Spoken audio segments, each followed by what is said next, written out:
বাবা current bill হাতে বসে আছেন, মুখ থমথমে। 1,000 টাকা বিল।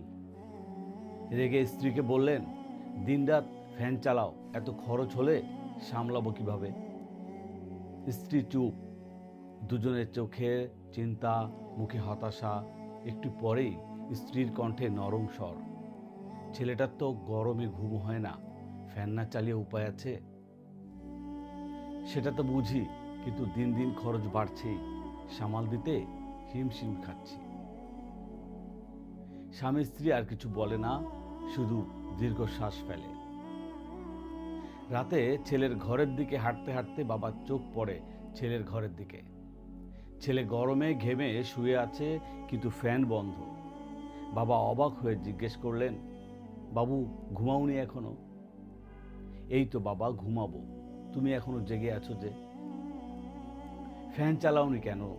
যে গরম পড়েছে। ছেলে বলল, গরম তেমন লাগছে না বাবা, তুমি ঘুমাতে যাও। বাবা থমকে গেলেন, চোখে জল চলে এলো। বুঝলেন ছেলে শুনেছে কারেন্ট বিলের কথা, অভাবের কথা, তাই নিজের কষ্ট চেপে রেখে ফ্যান চালায়নি।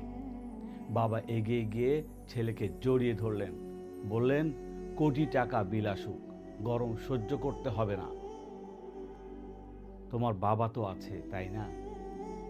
ঘরটা তখন গরম ছিল, কিন্তু সেই মুহূর্তে ভালোবাসার ঠান্ডা হাওয়া যেন চারপাশে ছড়িয়ে পড়ল। বাবারা এমনই হয়। ধন্যবাদ।